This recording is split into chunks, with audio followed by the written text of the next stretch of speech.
Ladies and gentlemen, we are back with more Pokemon Sun and Moon news. Today, June 2nd, we got a brand new trailer along with some new information on the website. The biggest of which is probably all the information about the new Legendaries. We got their names, we got their types, we got their abilities, we got their signature moves, we got all that shit. So without further ado, let's jump right into it. So the Sun mascot, the big-ass lion that everybody thought was gonna be fire type, his name is Solgaleo, and he is actually psychic steel type, which I guess I can see. His body does look kind of sturdy. And interestingly enough, in the last trailer and in this one, you can see when he uses an attack, he has like a third eye that glows in the middle of between his two regular eyes, and that's kind of like a dead giveaway for psychic, so I don't know why I didn't see that sooner. That was stupid of me. But anyway, he's psychic steel with the ability Full Metal Body, which is a brand new ability that makes it so the Pokemon's stats will not be lowered by the effects of an opponent's moves or ability, which is exactly like Clear Body, so it's really only a new ability in name. Solgaleo's signature move is Sun Steel Strike, an attack that charges at an opponent with the force of a meteor, disregarding the target's ability, much like Mold Breaker. Not sure what type it is, kinda looks like it's fire, but it's probably steel, especially because it's called Sun Steel Strike, and we've got a move called Meteor Mash, it's also steel type, so meteors tend to be steel related. Its Pokedex entry, or whatever, reads as follows. Since ancient times, Solgaleo has been honored as an emissary of the sun. It is referred to with reverence as the beast that devours the sun. Solgaleo's body holds a vast amount of energy and it shines with light when it's active. It has a flowing mane with a remarkable resemblance to the sun. Up next, we have the Moon mascot, Lunala, whose type we had basically no idea. I mean, I would have thought flying, and I kind of was guessing ice just to go with Solgaleo's potential fire, but that's not it. He's Psychic Ghost. Lunala has the ability Shadow Shield, which causes the Pokemon to take less damage from an attack that lands when the Pokemon has full HP, so it's exactly like Multiscale, which is actually a really powerful ability, and it makes it nearly impossible to get a one-hit KO on something like that. Lunala's signature move is Moongeist Beam, which releases an ominous beam of light that disregards the target's ability, just like the Mold Breaker ability, but kind of built into this attack. Its dex entry states, since ancient times, Lunala has been honored as an emissary of the moon. It is referred to with reverence as the beast that calls the moon. Lunala is constantly absorbing light and converting it into energy. With its wings spread to absorb the surrounding light and glittering like a crescent moon, it resembles a beautiful night sky. So there you have it. Our legendaries have names, they have types, we got abilities, all that stuff. It's not all the most original stuff in the world, but they still look really cool, and I think they're really cool designs. So the next most interesting thing, potentially even more interesting than the legendaries, is this new Pokedex that's gonna be in Pokemon Sun and Moon. It's a Rotom Pokédex. It's like a Pokedex that actually can serve as a body for Rotom, and if you know Rotom, it's the little electrical ghost thingy, and it gets inside appliances, and it has different forms based on it, and if you use the washing machine in competitive battle, you can go fuck.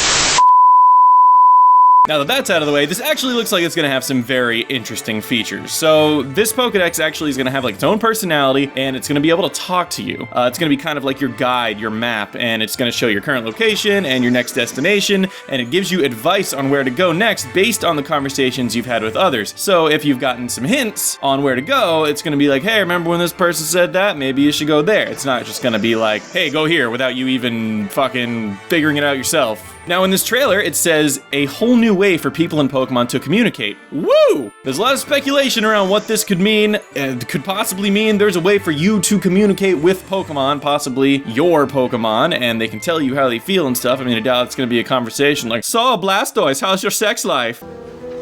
Can't talk about it. But regardless, it sounds like a pretty cool thing, being able to have like a middleman to communicate between you and your Pokemon. We've also learned more about the characters of this Alola region. We've already seen the art for the playable characters and funny little hat the female one has. And it looks like just like in X and Y, you'll be able to customize your gender and your level of pastiness or brownness, just depending on what you want. We've also learned more about this Kukui character, who is indeed the professor of this region. Apparently, he lives near your home and looks out for you. He's passionate about his research in Pokemon moves and has sometimes taken direct hits from Pokemon when there was something to be learned from it. So I mean, that's pretty hardcore, man.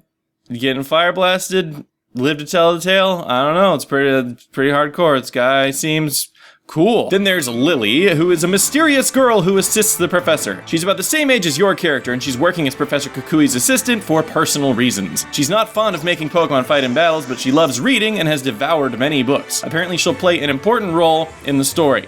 She looks pissed. I don't know what her deal is. I don't know if she's gonna be kind of like a rival character or just like a weird side character or secretly working for the evil team.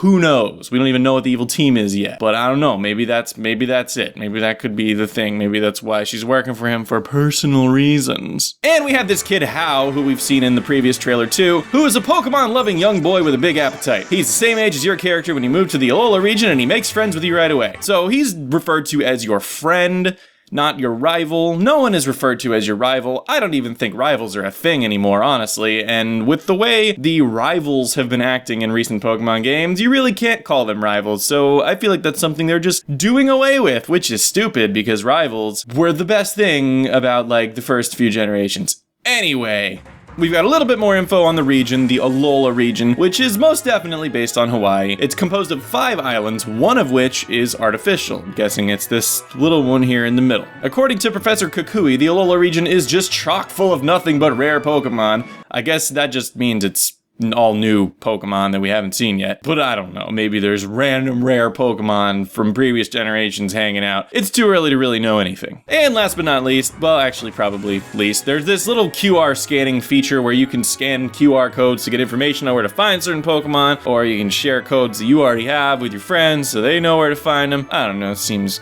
kind of silly, but maybe it'll be cool.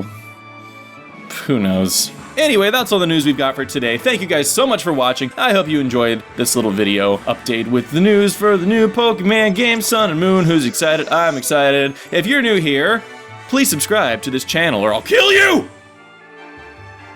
Bye.